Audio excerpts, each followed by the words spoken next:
everybody. Welcome to JoKin Drums on Drum Talk TV. I'm Jon Kinsting, and I'm excited today because today we're going to be talking about the paradiddle. Right, left, right, right. Left, right, left, left. Yes, it's a rudiment, one of the basic rudiments, and we're going to see how we can expand the paradiddle onto the drum set and come up with some pretty interesting patterns. So the first thing we're going to do is take a look at just a simple paradiddle series on the snare drum. Here we go.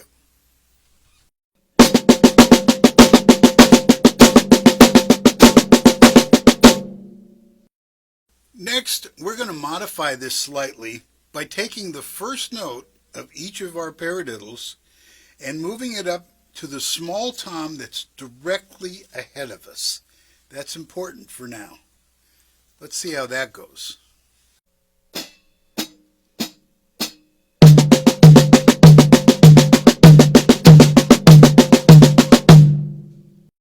Next, we want to observe that when we do these paradiddles, they come in sequences. So you do right, left, right, right. That's a right-hand paradiddle. Then left, right, left, left. That's a left-hand paradiddle. So we're doing right paradiddle, left paradiddle, right paradiddle, left paradiddle. And that's sort of the natural flow of the paradiddles.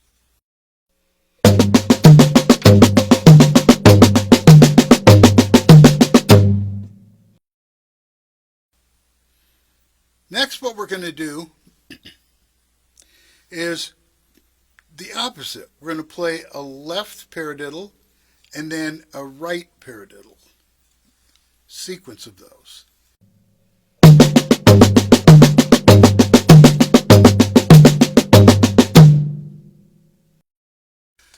Okay, so let me ask you this question.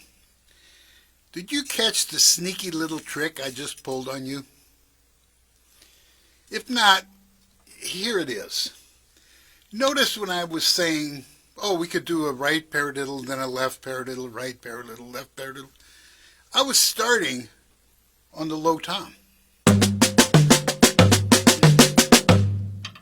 And conversely, when I talked about left-hand paradiddle, starting on the high tom.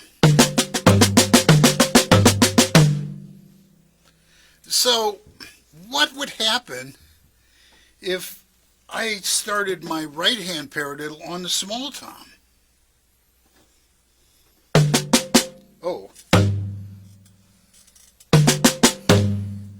I would have this cross-sticking situation. Conversely, if I started a left-hand paradiddle on the big tom, I would have another cross-sticking situation.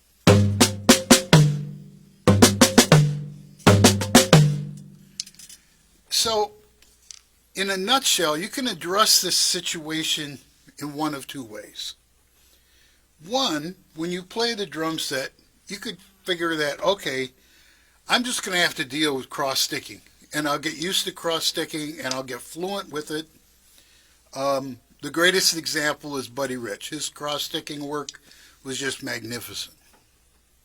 The other approach you could take is to say, okay, I'm really awkward with cross-sticking, therefore, I'm going to manipulate the sticking that I'm using on any pattern so that I never have to cross-stick. And in a nutshell, that second approach is what I do. I'm not a fan of cross-sticking, so my approach is to manipulate the sticking of whatever patterns I'm playing so that I never have to cross-stick. If you're playing a sequence of paradiddles, okay,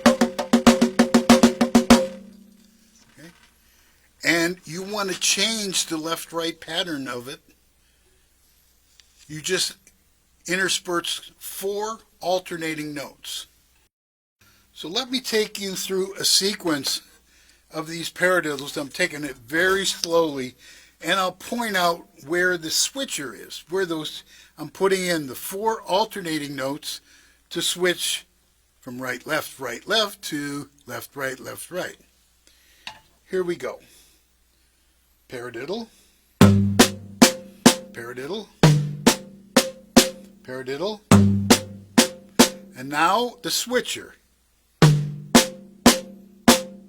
paradiddle, paradiddle, paradiddle. Now the switcher. Right, left, right. Okay. Taking it a bit faster.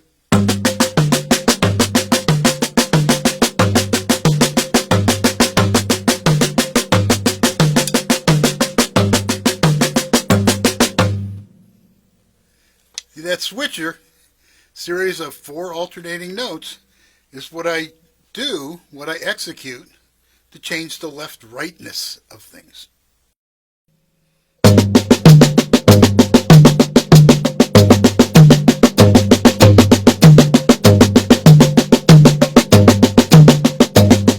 So one thing you might have noticed is that so far we've been playing the first note of the paradiddle as the accented note.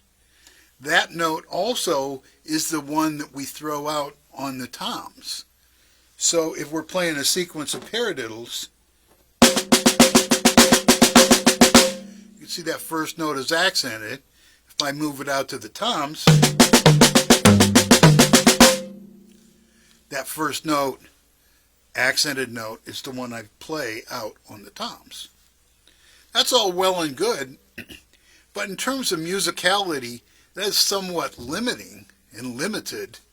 And so I'm going to play a little bit, and in this playing, I'm going to take the paradiddle, and for many of the paradiddles, I'm going to put the accent on the second note, the one E and the E of the one E and on the paradiddle.